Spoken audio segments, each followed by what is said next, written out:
Alright, I'm on my way to Publix because I need to get some food because I'm going to stay and watch a couple more episodes. Woo! Alright, I just finished season 2 and literally just finished it.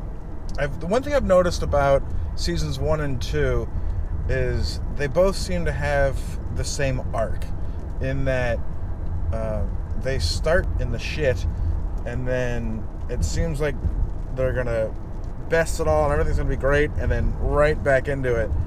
And man, the roller coaster that season 2 took is nothing shy of insanity. Let's see where to begin. So at the beginning, I think they need to get rid of Tuco. It's like they had to kill Tuco and get away with him, or get away with it. They managed to get rid of Tuco, and it looked like the dude in the wheelchair with the bell was gonna rat on Jesse, but that didn't happen. It's like I'm an old school criminal that doesn't roll over on people, is essentially what it came down to. They decide they're not going to go with another distributor because of what happened with Tuco. So they decide that they're going to expand their ground operations and start just having Jesse's guys have guys underneath them so that, you know, they become their own kingpin. And the caveat to expanding into other people's territory and doing things of that nature is that you piss off some people. So one of Jesse's guys gets murdered in an amazing way. Like I won't spoil it for you if you haven't seen it, because I didn't see it coming. I mean, you see it's about to happen, but the way it happens, you're like, what? Dude. So Jesse moves into a new apartment because he gets kicked out of his parents' house. Well, you think it's Jesse's house, and you're like, how the hell does a meth head have his own house? But as it turns out, it belongs to Jesse's parents, because it was like Jesse's grandmother's or something. His parents decide to kick him out, so he goes and gets... Oof. Someone has their brake light shattered and it's just like blinding me. So he gets some money from Walt and he moves into an apartment. And his landlord is basically this smoking hot chick that lives next door to him. I don't know the name of the actress. I know I've seen her in other things. But she is an absolute knockout. Jesse is also enthralled with her, as he should be. She's amazing. Seems like she's got herself together, and they slowly start dating. Well, when Jesse's friend gets killed, he's moping about the house. You find out that his girlfriend is in recovery. She's sober, to which I assumed alcohol. Don't know why I assumed that, but, you know, ignorant on my part, I suppose. He tells her that he's a meth dealer and that one of his guys got killed and she needs to leave because he's gonna smoke some crystal and calm down on the couch. And she starts to leave and then doesn't. She stays and you assume she smokes crystal with him. Certain she does. I keep calling it crystal. I've just heard it called meth or crystal meth. I've never heard it just called crystal, but there we are.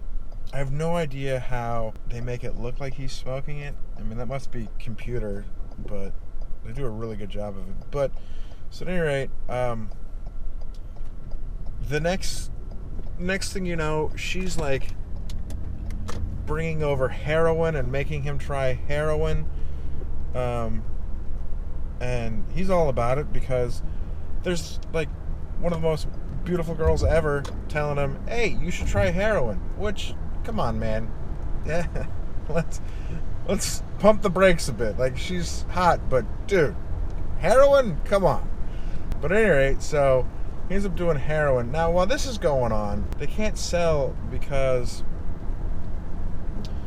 their guy got killed and another guy got arrested. Yeah, I forgot that part. One of their dudes got arrested by a sting operation with the DEA, apparently the DEA knows who Heisenberg is, so they're coming after Heisenberg. They end up like getting the guy to sell to a fake Heisenberg because they get caught up with this attorney who is this guy is a real shyster.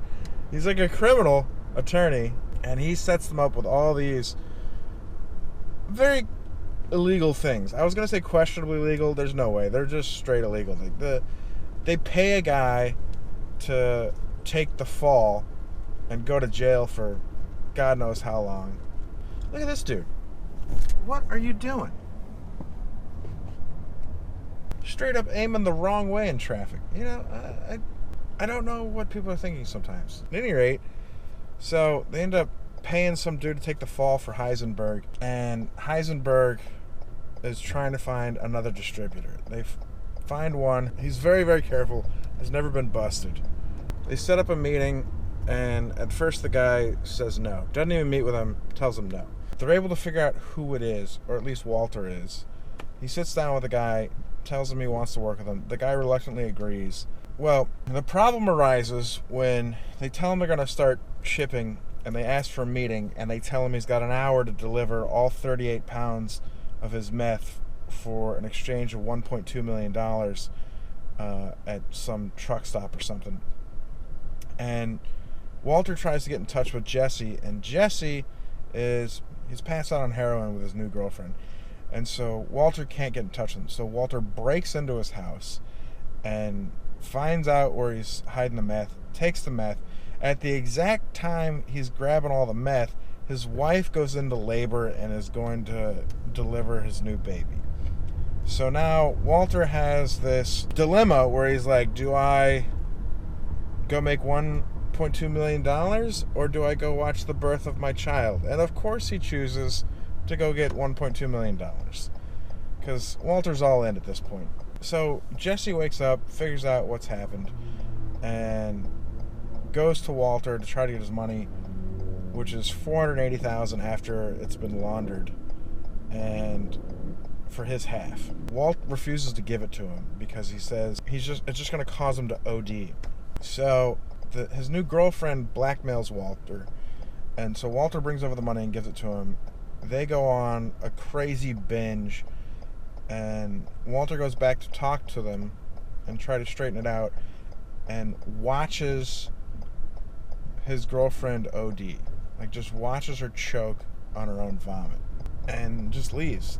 But then he helps him clean it up later. That part I feel like is up to interpretation. Like, he's a monster for letting that woman OD, but at the same time, maybe he felt like it was the best thing for him, or more likely, he felt like this was a loose end. I think that's what it seems like to me. She was a loose end, and it was better for him, if she died, and so he chose not to save her, which is just the guy's becoming a monster. And I know, like, at the end he becomes a monster, but watching it is just insane. Walter ends up getting great medical news that his cancer's in remission. The tumor has shrunk 80%. He then finds out that he needs a procedure that's going to cost like $170,000 or some such nonsense in order to fully get over the cancer or have a fighting chance at it being, staved off for many years to come. They get someone to help clean up the body of the chick that ODs. Walter gets his surgery. After the surgery, his wife tells him that she wants him out of the house. She wants him to leave. She's taking the kids. She's going to the in-laws' house or her brother's house, and she wants him out because she knows he's lying. She knows that he's been somehow paying for his own medical bills, which is well into the six figures, and she knows that it's not an affair, but she doesn't want to know where the money's coming from because she's terrified of what the answer might be. Rightfully so. Like, it's insane. So his whole family leaves him. She basically says she wants a divorce, in so many words. She doesn't say she wants a divorce, but she tells him she wants him out of the house by the time she comes back.